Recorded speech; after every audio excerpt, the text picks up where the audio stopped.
Brilliant. I can see people popping in, so hopefully we're all there. Okay, brilliant. Welcome everyone. I hope that you can hear us. If anybody has any issues with sound, we've kept the Q&A open. So please just let me know if you can't hear us. But welcome and good afternoon.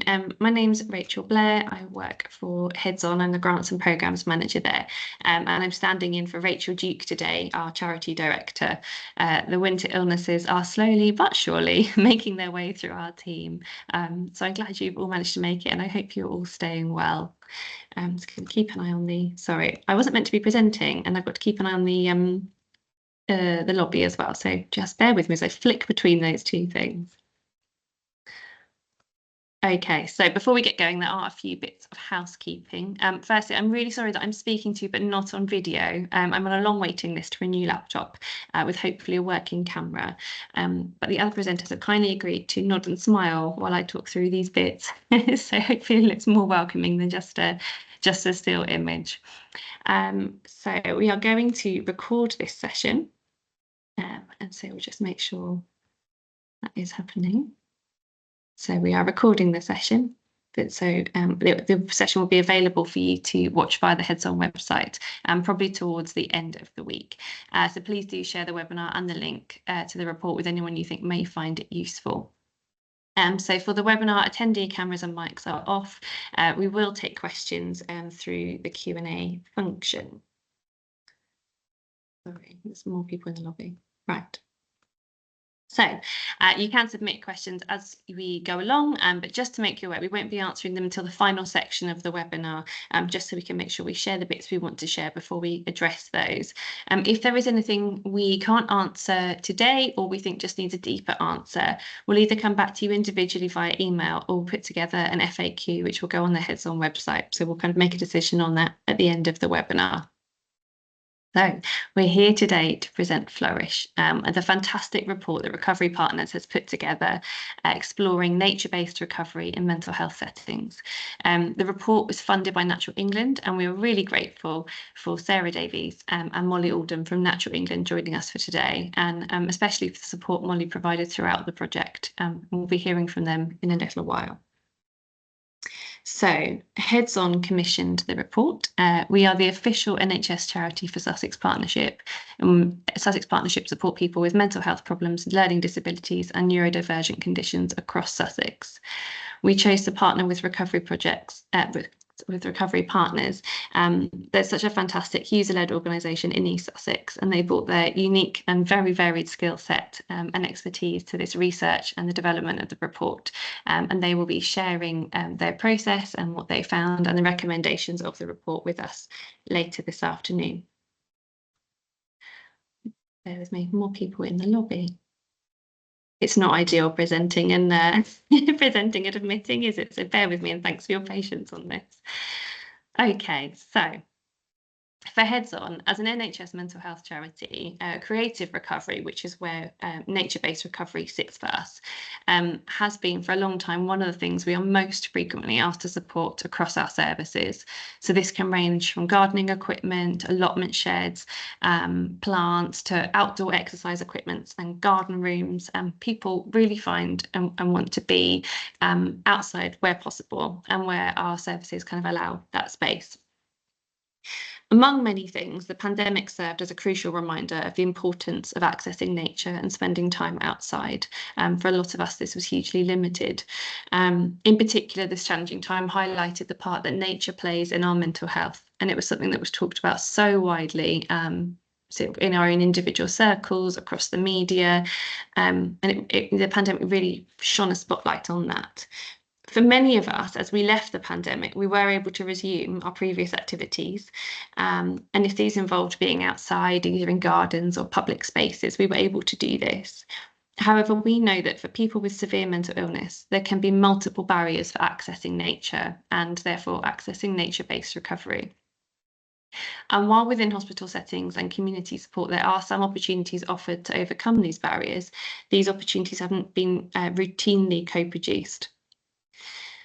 So as Sussex Partnerships charity, we wanted to ensure that the voice of people with lived experience was at the heart of the work that we do around nature-based recovery moving forwards. We want this to directly inform how nature-based recovery is incorporated within inpatient settings and to support people on discharge into the community. We're really keen to start by documenting how people wanted to be supported in their own words, which is where Recovery Partners and their fantastic report has come in. For us, this is particularly timely due to the building of Coombe Valley Hospital in Bexhill. It's a new state-of-the-art mental health hospital in absolutely gorgeous natural surroundings. If you don't know much about this piece of work yet, you can find out more on the Sussex Partnership website. And where Heads On are involved in this project is in fundraising to enhance the new building and its outdoor spaces. So Flourish, the report we've shared with you and we are presenting today, is the result of these things coming together. It's user-led research by Recovery Partners that sought to document the challenges people can experience in accessing nature-based recovery, and also really taking on board and sharing and acting on people's recommendations for how we can change this going forward. I really want to just say again, a huge thank you to Natural England for their support in making this possible with their funding, and to Recovery Partners and all the participants who shared their stories and contributed to focus groups and workshops. This really was a team effort, and we're really proud of what Recovery Partners have produced, and I'm really proud to be able to use it going forward. So I'll now hand over to Sarah Davies and Molly Alden from Natural England. Thank you, Rachel. And by the way, you're doing very well in your dual role, I must say. My name is Sarah Davis. I am Head of Partnerships for Sussex and Kent for Natural England. And Natural England, we're the arm's length body that advises the government, which is DEFRA, on nature recovery. The reason why I took this job is that being in nature can have that significant impact on mental health and physical health. And you know, of course, this has been demonstrated through research and practice, with many practitioners within the NHS and other health services have a desire to bring nature-based interventions into their work. So at Natural England, we have a programme which we called Connecting People with Nature. And we've got a tiny bit of funding that we are allowed to basically fund very small projects, which we call seed corn funding.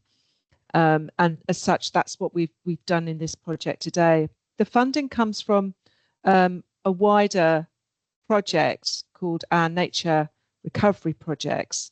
And in Sussex and Kent, our area focus is Seaford to Eastbourne. And the project aims to increase habitat for species, but also to increase people's access to nature.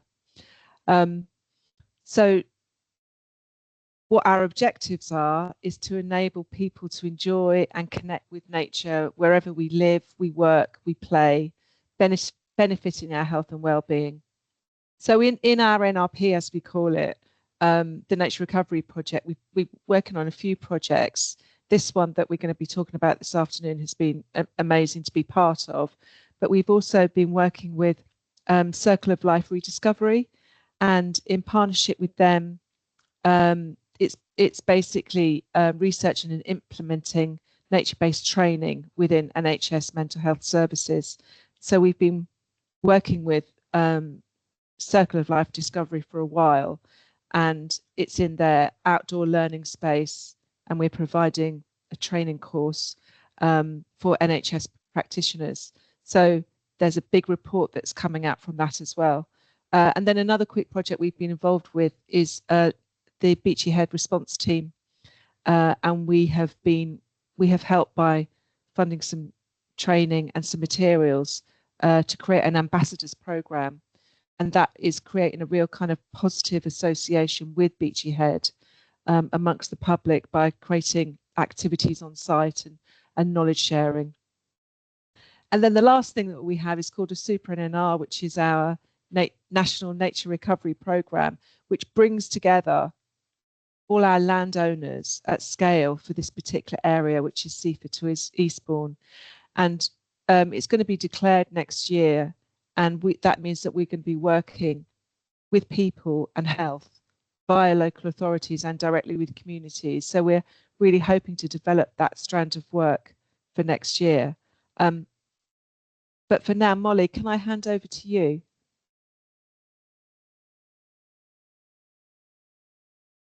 Thank you, Sarah. I'm Molly Oldham.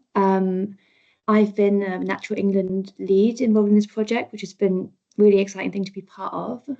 And I work in our Nature and Health programme. So we have a senior officer in each NHS region covering health, and I cover the South East. So one of the aims of Natural England's Nature and Health programme is to support green social prescribing so that it can be mainstreamed and particularly accessed by underrepresented groups who would really benefit from nature for health. So green social prescribing means helping patients to access nature-based provision that will benefit their health, like walking groups and therapeutic horticulture. So Natural England is one of the partners in a national green social prescribing project funded by DEFRA. There's an extension going on at the moment till the end of March, working to address the barriers to green social prescribing, like strengthening links between the NHS and community green providers and supporting green providers to evaluate programmes in a way that works for the NHS. And the other main aim for our Nature and Health programme is to join up healthcare priorities with Nature Recovery Network priorities. So trying to help include nature within the health agenda and include health within the nature agenda, including within our Nature Recovery project funding. So this project is doing both of those things, really integrating the benefits of nature to people's health and also the benefits of having nature on the NHS estate for biodiversity. So developing nature on NHS estates and bringing the NHS into the National Nature Recovery Network of Connected Habitats is one of our key focuses. We've got a national partnership with the NHS estates around promoting biodiversity on sites, and we're supporting NHS greening projects around the country. And so I'm really excited for people to see the report from this project.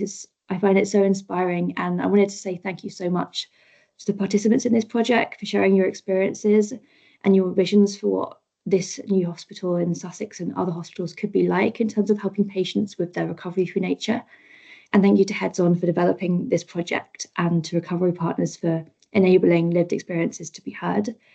I'm going to hand over now to Anna from Recovery Partners to talk about the research. Thanks, Molly. Hi, I'm Anna Stratford. I'm the Operations Manager at Recovery Partners. I just wanted to give you a little bit of context about Recovery Partners, the organisation. So we sowed our first seeds back in about 15 years ago when a group of us with serious mental illness attended some peer support training with a peer organisation that came over to do the training, came over from the United States. After that, which was amazing training, some of us wanted to work in peer support in Sussex. So we went through the quite lengthy process of setting up the organisation and then eventually becoming a charity. We were supported a lot by our networks of other people with serious mental illness and also by the NHS and the county council. And we started delivering mental health peer support across East Sussex. We also set up the UK's first peer-supported crisis house for people in suicidal distress in relation to Beachy Head, actually. So these services were very much welcomed by the people of East Sussex and evaluated as great successes. But change came along and funding changed locally, so it meant that our role in these services ended.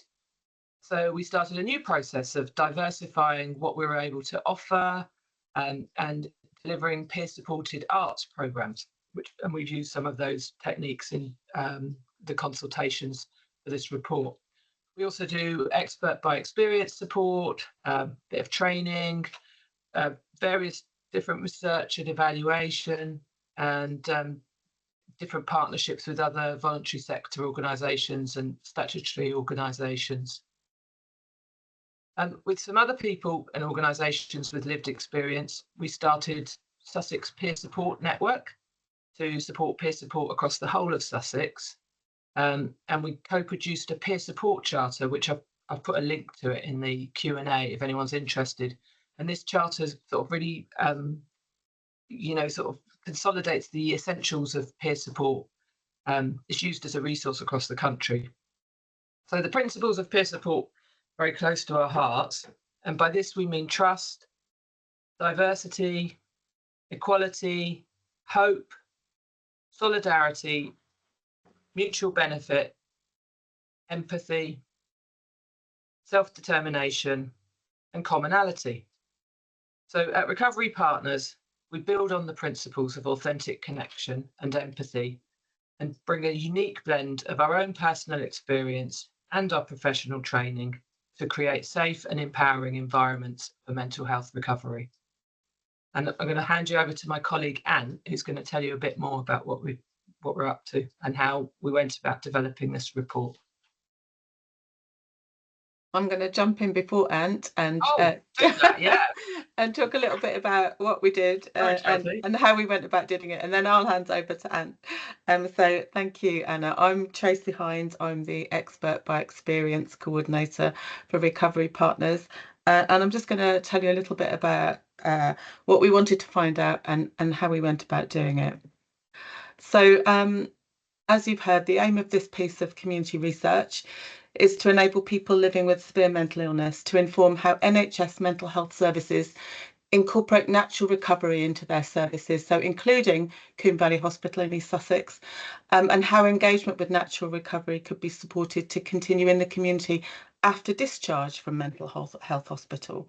So this report summarises the findings of community research undertaken by our team of 3 peer support specialists from Recovery Partners, led by my colleague Ant, during the period December 2023 to February 2024. So what we wanted to find out was we wanted to hear about the barriers that people in mental health hospitals faced accessing spaces in nature, experiences that they had both good and negative, and what they said could be developed for nature recovery within this hospital site and other sites. We also wanted to know how to connect with other projects in the local community, because the aim is also to inform NHS inpatient services beyond Combe Valley, showing the importance of nature to patient recovery and where both improvements and innovations in community engagement can be made. A little bit about how we did it. So in partnership with Heads On, we agreed that we'd conduct one-to-one in-depth interviews with up to 25 people who have mental health hospital inpatient experience in East Sussex and within the last 10 years. Some of the people we talked to have many experiences of being inpatients over the years in East Sussex and elsewhere. And while the majority have NHS experience, some also have experience of private provision. And some people have very recent experience being discharged within the last 18 months.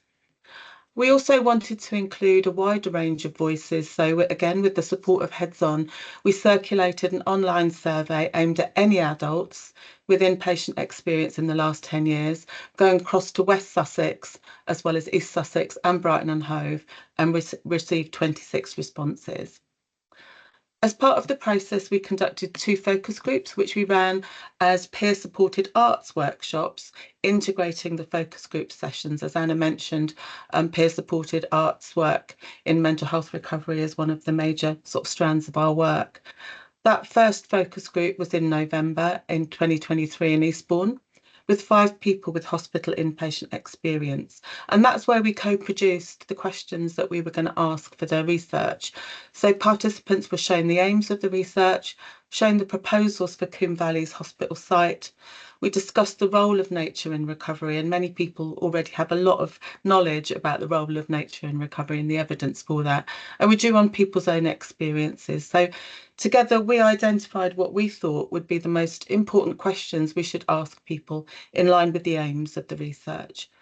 So that perspective of people with lived experience runs all the way through this community research project with Recovery Partners, with all of us having experience of the mental health system ourselves, and then with people with significant inpatient experience.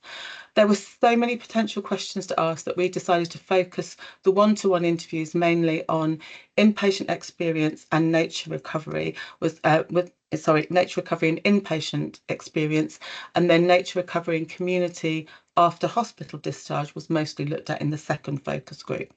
That took place in February 2022 in Bexhill, and again with 5 people taking part. So in total, 51 people with inpatient hospital experience in the last 10 years in Sussex took part in this research. A little bit about our team of community researchers. So Recovery Partners team, we conducted the focus groups and the one-to-one in-depth interviews. All of our team are highly trained and experienced peer support specialists with years between us of supporting individuals and groups living with mental health challenges, including people living with severe mental illness. Prior to the interview starting, the team took part in trauma-informed interview practice training, and we developed specific protocols for aftercare and debrief if needed, both for interviewees and our team. We designed all the methodologies with the intention to avoid too much focus on anyone's personal history, while acknowledging that recalling and talking about inpatient experience can be difficult. We feel that by being peers, we're able to quickly gain the trust and understanding of others living with mental health challenges, and we break down the us and the them by also being people with experience of the mental health system ourselves. Following on from this, I'm now handing over to Ant and Nigel to talk further about the voices of lived experience in this research. Thank you. Thank you, Tracy. So it is always a positive thing when we at Recovery Partners are able to bring our network of lived peers and collaborators together for events. Even more so when it involves having the opportunity to have a voice in matters that directly impact our lives and the quality with which they are lived. Historically, this has not always happened. During our workshops and focus groups, designed and led by and for people living with SMI, a space was created where peers were able to generously and objectively share their experiences of natural recovery, both in and out of the hospital environment. The concerns, hopes and ideals expressed were peppered with humour, creativity, wisdom and sometimes sadness, but always shared with an intention for wanting a better experience for all of us that may need to use these spaces in the future. So Nigel was one of these peers present throughout each step of the research. So I'm going to ask Nigel a few questions. So over to you, Nigel. So Nigel, what experiences in your life made you want to take part in our research?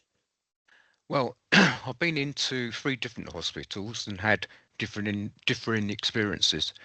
The first one was over in Eastbourne, which was quite small, no green area, very little activity in the way of activity in open wards.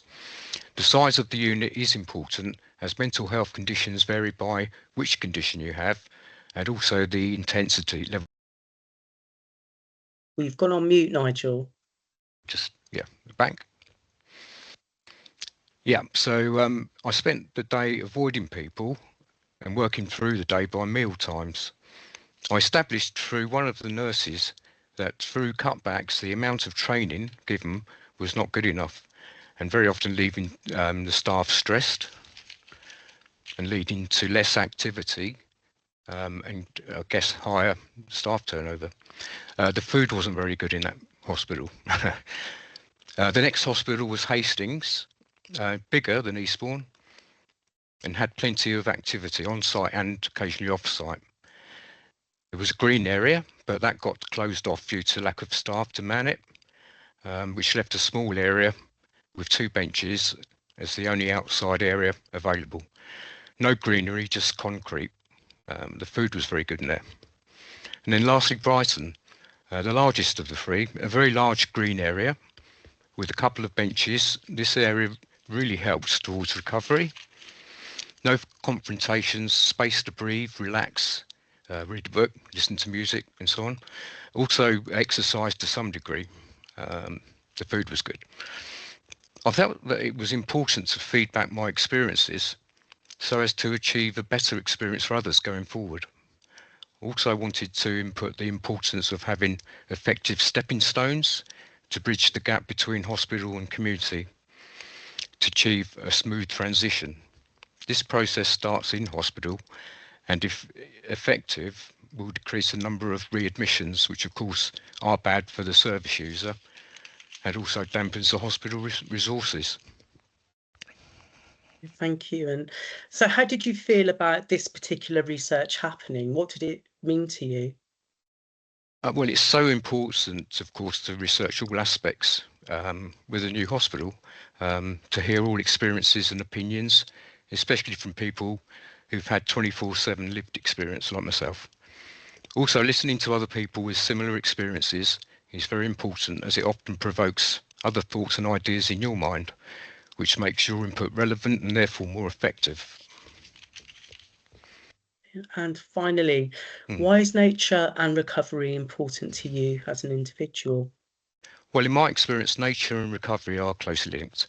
A few years ago, when I came out of hospital, I joined the Green Gym, which is a conservation group.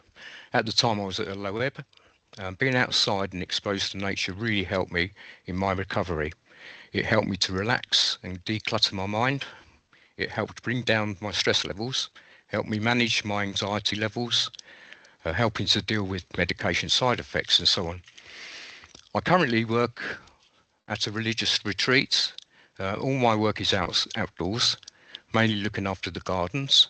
Again, being in nature, breathing fresh air, exposure to the sun is really good for recovery or to maintain good mood balance. So yes, nature is very important to recovery. Brilliant, thank you. And yeah, so that was kind of very much, I mean, Nigel was a very good example of many of the people we spoke to during the focus groups who've got such rich experience throughout their lives of using nature, kind of whether formally or informally as part of the natural sort of recovery process. Yeah, we were really fortunate to be able to work with all these people. So I'm going to hand over to Tracy now, who's going to talk about a summary of the key recommendations. Thank you, Nigel and Ant. Rachel, could you share the first slide, please?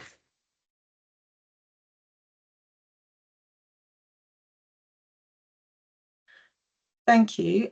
So much has already been designed for the Coombe Valley Hospital site, but we hope these recommendations that come from the interviews and the focus group with 51 people with lived experience will develop plans further from a lived experience perspective and also be key considerations for all other mental health hospital sites. So our respondents had many ideas for what they feel should be offered in natural spaces and some really imaginative proposals. And here's just some of the key recommendations that I'll talk a little bit around. So the first one is designing inspiring outdoor spaces that invite engagement with nature. So participants, they want outdoor spaces that are inviting and inspirational, imaginative and really well maintained so that they have a sense of optimism and they want to be in nature. And they want to have as much safe, open access to natural spaces as is possible, and so not limited by times and staff availability. And that includes nighttime access for things like stargazing. And ensuring that as soon as feasible after admission, patients are introduced to the outdoor spaces and know what's available and know when and how they can access it. People also want creative art spaces outdoors, including being able to use natural surroundings as the inspiration to make art. People made suggestions for the different characters of spaces, different heights, depths, places for light and shade, open space and sheltered space, still and running water, different colours, shapes and textures, areas where people can smoke or vape away from others. Spaces that might include wind chimes, artwork, murals, mosaics, sculptures, the use of natural materials for sculptures, living willow areas, and designing for intrigue and imagination. Ponds with water lilies, crystals and stones around a garden or a small pond. Spaces for treasure hunts and outdoor storytelling, so bringing the outdoors alive, and the creation of small calming garden spaces. People want to see and hear water, wind, observe and engage with wildlife. Sensory gardens with herbs, pollinator attracting plants, and areas for attracting wildlife. Different plants throughout the seasons, large shrubs and trees to create space and dimensions, and spaces for privacy, reflection, and group gatherings. Next slide, please, Rachel. Design spaces and opportunities for gardening and food growing. Many respondents want to see this. They want to see areas where people can garden and grow, and different spaces with raised beds, polytunnels, allotment areas, sheds, spaces to have gardening classes and courses, and opportunities to engage people's existing interests, knowledge and skills, as many people already have some gardening and growing skills. Offering people choices about what to take part in, including the choice not to take part, and to be able to take responsibility for maintaining and growing and building up a sense of purpose. Some people can also teach others. And we really want to engage with what people already know, but offer the opportunity to find out what you don't know. Next slide, please. And the design of places for rest and solitude and socialising. It was important for people to have a choice of different places to be alone, and also to be with others, including visitors, but other patients and other staff, but also to be able to swap those places around and be able to book them so that you're not disturbing others or you're not overheard when you want to be with the people who've come to see you. So that flexibility of spaces that can change, different times for different purposes. Next slide, please. And people want opportunities for observation of nature and interaction with wildlife. It's very important for many people to be able to observe nature. They want to hear bird song, insect noises, and other wildlife sounds. So let's create wildlife habitats, and that's also an activity we can do. Views of nature. Several people said how dispiriting it was to have no view of the outside when they're in hospital. Suggestions include being able to have various viewing points with different perspectives, views of the garden, of the sky, of clouds, of woodlands, flower beds, large trees. These could be highlighted or mapped for people so they know what's there. Information about the flowers, the woodlands, types of trees, types of fungi. Patients could be introduced to the idea of sit spots, which can really encourage calm observation and interaction. And interactive information would include finding out about the creatures and the plants on site. One interviewee suggested creating an interactive map that can be used on a tablet or a phone so patients can read and hear about the plants and the wildlife and be encouraged to go and spot them and learn about them. Next slide, please, Rachel. And we want opportunities for outdoor physical activity, exercise classes and play. People were generally really knowledgeable about the benefits of exercise and the benefits of movement on mental well-being as much as they knew about the benefits of nature. And they wanted a variety of choice. And importantly, they wanted that to be with trained and experienced facilitators as opposed to people that were just told to go and get people busy outside. So when classes or taught activities are on offer, people should know what they're doing. People want movement, spaces for play, and that included imaginative things like large chess sets, but also just being able to pick up and be playful in the outdoors. And bushcraft and wilderness activities. This included foraging, building shelters, woodcraft, other outdoor activities that encourage communal gathering and collaboration. And the final slide, please, Rachel. Developing connections to community garden and nature projects. So one aspect of this community research was asking people, how do we connect in the community after hospital discharge? How do we build on and maintain so that people can continue mental health recovery into the community as ordinary members of their communities, just like everybody wants to be? So connections to community resources should start while people are in hospital. So community projects come into the hospital and run activities so patients can become familiar with the people and what is on offer. People talked about the importance of building secure, consistent relationships to build up confidence and trust. And being able to go outside of the hospital when possible to visit projects is also recommended to the blue and green spaces around for organised walks by the sea and into the woodlands. It would be ideal if the staff or the volunteers in these projects had lived experience themselves. It should be noted that many community projects are delivered by volunteers and not paid staff, so consideration needs to be given to providing volunteers with the right training and support to work well with people living with severe mental illness. Funding for community projects is another important consideration. Some participants did reference good initiatives that came to an end because the funding did. Peer support and peer-led nature-focused activities are important. Suggestions were also made about having individual peer support for several weeks or months while transitioning from hospital back into the community, and then possibly moving to group peer support. This would help people regain confidence, and the peers could support individuals to continue engaging with their wider community, which, as we know, also helps people in their ongoing living in recovery. The likelihood that some people will not only become active participants, but also find a pathway to become volunteers themselves is quite high, as evidenced by Nigel. And then that also becomes part of people's ongoing mental health recovery by giving back. With further support and training, some ex-inpatients may also choose to become peer supporters themselves. Having former patients as peer supporters, especially if coming back into the hospital they've been in themselves, also models hope and recovery, two key values of peer support. Couple more points then. We think it's important that it's identified where funding may be needed to enable community projects to work with hospitals both on and off site. That we ensure that staff and volunteers are provided with the training and support to support people living with SMI, and to always involve patients and former patients in the co-production of these initiatives. Thank you.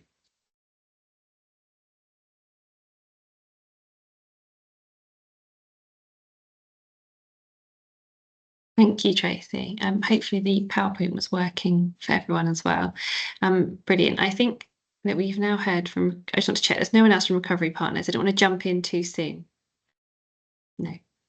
Brilliant. Well, thank you so much. So part of Heads-On's role is to start thinking about how we respond, and we are only a small part of our large NHS trust, but we are working with our trust to think about how we can use these recommendations and what the things that we can do. And I just want to echo again, just thank you so much to Recovery Partners, because it has been such a huge piece of work, and the team have worked so hard to ensure that the service user voice is truly amplified and flows throughout the report and the recommendations. And I think just that small snippet that Tracy was able to share there really highlights that.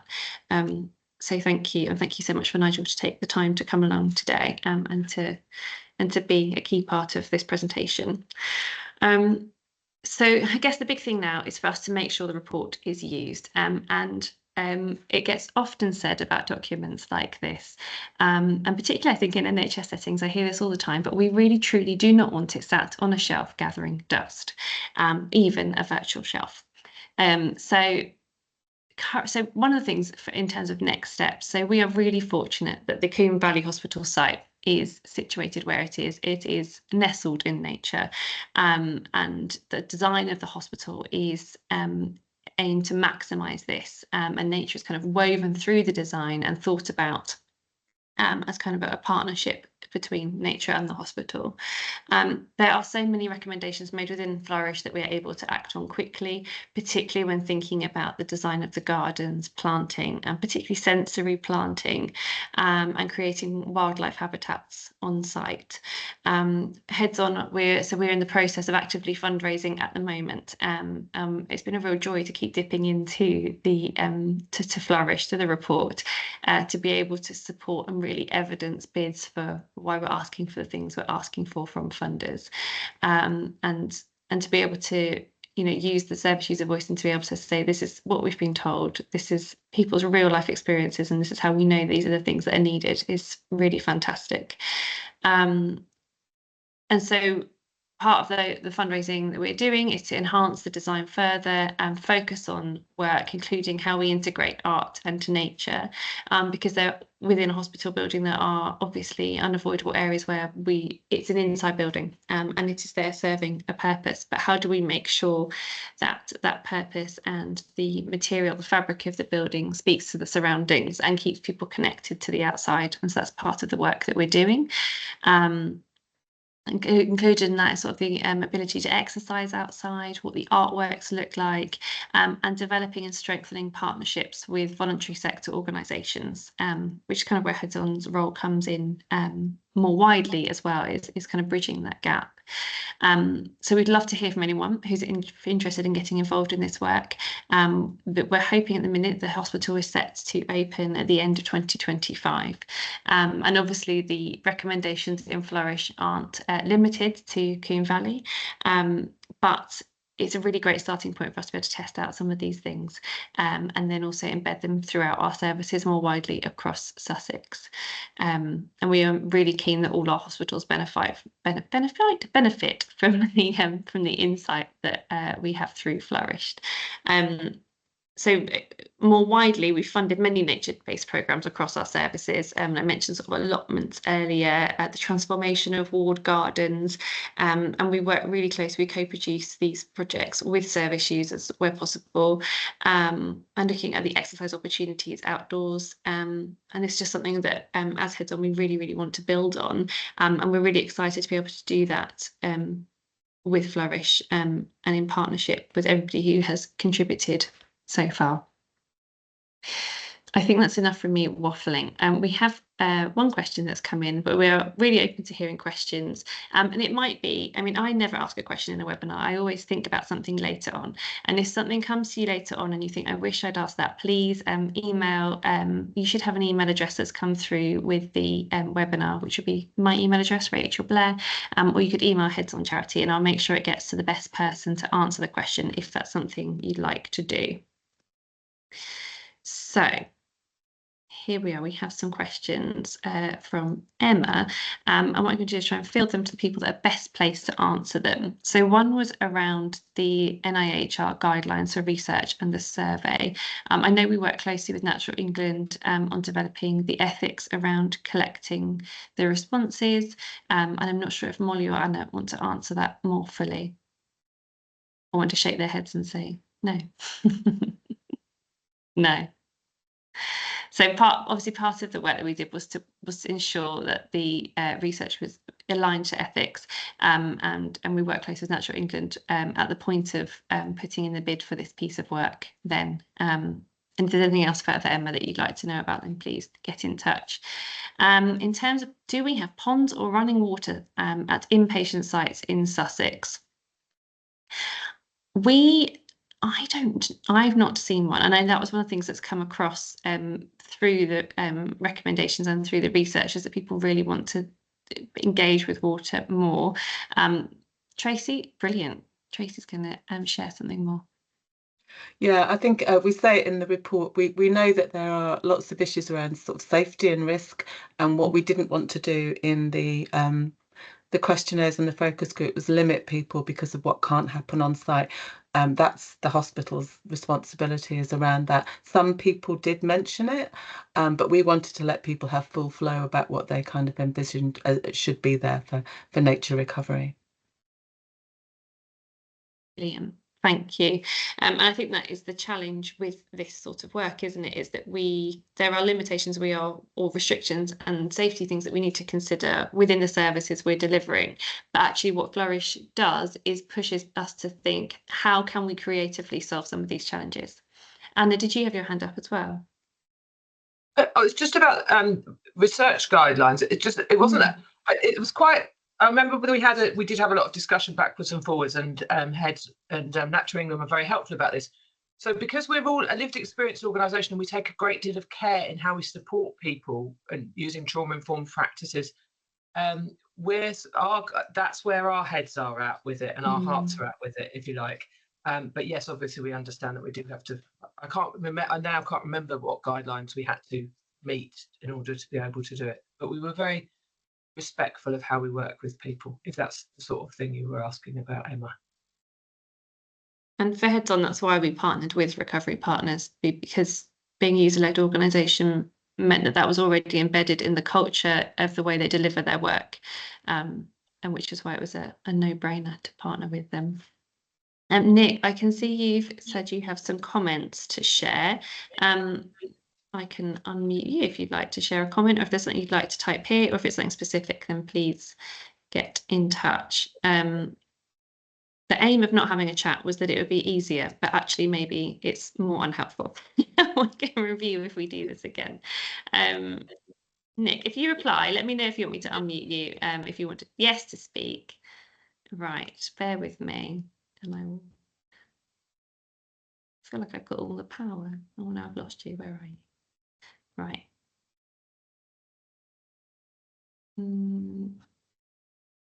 Nick, I think you can unmute yourself now. I've given you permission, I think. Let's see if it works. Excellent. Yes, I think I'm Hello. unmuted. Thank you. I think you're going to need another meeting. 'Cause I'm sure probably no one really wants to type a lot of questions and wants to just ask and comment. But I'll be as brief as I can. I mean, the report is fantastic, and I love all the ideas that people lived experience have thought of. It's sad that we're still at this point in a way, because I mean, this sort of thing's been known for over 100 years, really, and that we're still at this place. This is just I'm fascinated with the new is it Coombe, what's it called, the Bexhill Hospital, Valley. the Coombe Valley. So I've got so many other comments I can make about some of the issues, but just about that one, because I know obviously it's being built, but I hope they come to Millview to learn from our experiences and resolve. So our best garden is Caburn Garden. It's got herb garden, it's got exercise equipment, it's visual, it's colourful. It probably could be even better, but it's our most beautiful garden. It's locked nearly all of the time. And to be able to have it open, you would really need someone, which I don't have a problem with, but you need someone there in the garden, a member of staff there in the garden all the time to enable free access. So this garden is hardly used, and the one that is used on Caburn is like a prison yard because it's safer. And so this beautiful garden that you help support, get funding for, which does get used when we can create an activity out there, but then isn't used when there isn't a specific thing out there, is shut away, which is so frustrating. So I hope the Bexhill Hospital, Coombe Valley Hospital, can look to resolve that so there is much more freer access to nature, which is so important. Thank you. I'll keep it at that. So much more to say, but I'll leave it just at that one. Thank you. Thank you, Nick. I'm making notes as we go along, and it'd be really good to see if we could link.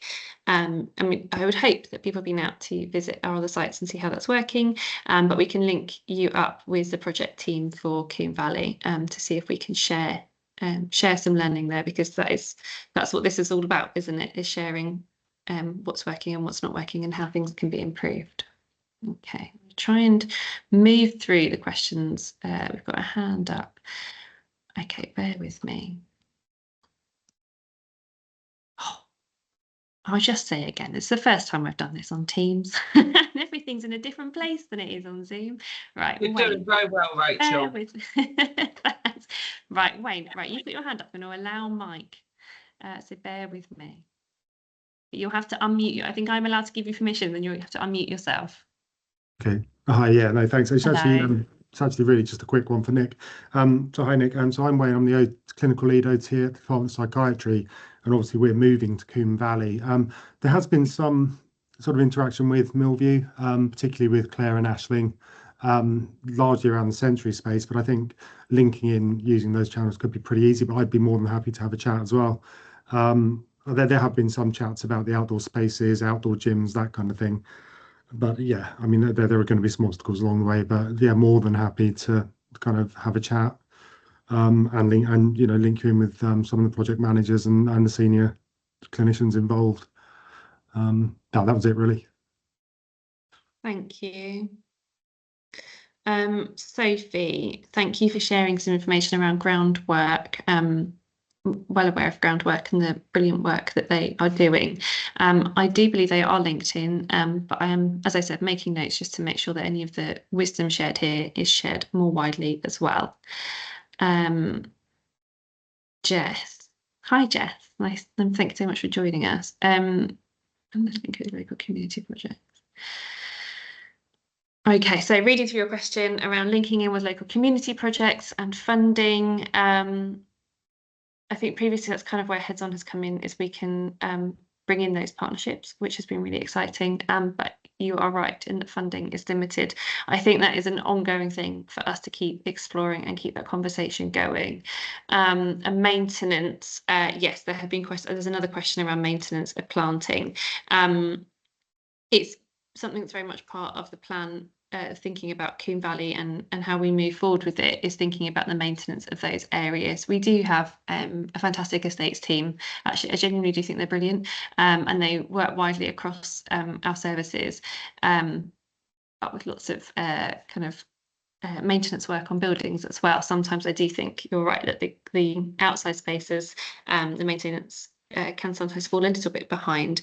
But I know it's part of the new plan and thinking more widely. And when we fund things, for what it's worth, when we fund things for outside, we build into people's bids what is the maintenance plan. And sometimes this is service users, sometimes it is staff who have a real passion for these things. Yeah, there is a little bit of variation across some of our services around those maintenance bits. And Tim, hopefully that kind of answers your question. And we're probably in a similar space to you, trying to manage it and having varying successes, I think. Okay, has anyone else got any more questions? Oh, Anna, yes. Just thinking about what Jess's point about linking with local community projects. I'm wondering if Tracy or Ant wanted to say something quickly about the work we're doing to create more mental health positive communities. It's a very small piece of work, but we are trying to kind of promote best practice, good practices around welcoming people with severe and enduring mental health issues into mixed community groups. I captured that all right. Do you want to say anything else? Yeah, I'll very briefly say that we're halfway through that project, and there'll be a report on our website probably around spring next year. So yeah, working with mainstream everybody welcome community projects on how they can support and engage with and hopefully forge lasting relationships with people living with severe mental illness in their communities.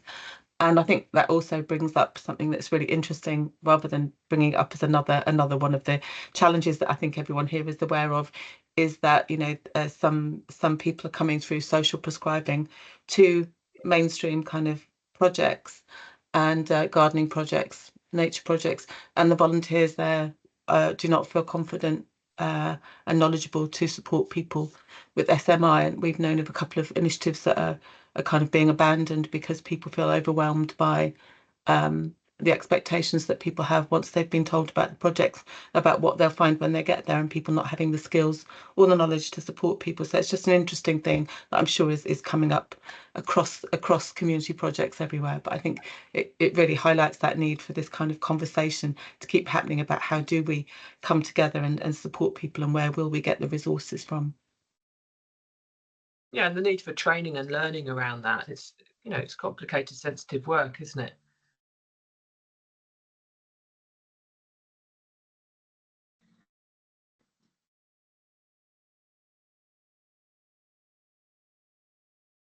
Brilliant, thank you. Can't see any more questions coming in, but much agreement. Emma's working similarly in Bradford with similar ideas from people with lived experience when she's been consulting. I guess in terms of our next steps, some of those I've shared, but we will try. Heads On are hopefully developing. Well, we are developing a new website, which we'll be able to share exciting things more easily than we are currently. So to kind of see more about how we're working in Sussex on those things, as well as the Sussex Partnership website, there'll be the Heads On website. We will keep this updated because it's very much a live piece of work. I'm not sure we have any more questions. Does anyone who's presented have anything else they want to share or raise before we close? No, thank you very much. I hope that we can share the report more widely soon. That would be great, I think. Thank you for all the partnership working and all the encouragement and support. It's been fantastic. Thank you very much. Thank you everyone for coming. Yes, thank you very much. Oh, it says I've got a new question, but I can't see the question. I'm so sorry. If this is you, no, it's vanished. I'm so sorry. No, it's vanished. If there's a question that you've asked and it hasn't been answered, please email the Heads On charity inbox and we will come back to you, because it's saying there's a new question, I can't select it. So I'm sorry about that.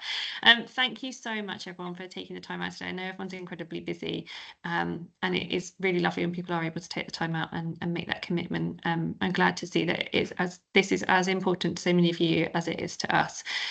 Please share, as Anna said, please share the report widely. Use the report. It is there to help make a difference. And the voices in it are those of real people with real experience, who know what is needed within our services, and that's really exciting and really important. So thank you, and thank you again for Natural England to supporting this work. We couldn't have done it without your funding, and it has made a real difference. And hopefully this is just the beginning and of this piece of work, and hopefully we can keep moving on from Flourish and share it. So please get sharing. Thank you so much, everyone.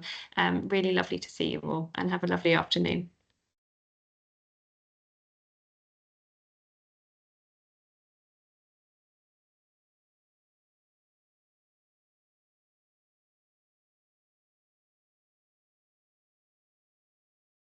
We going now?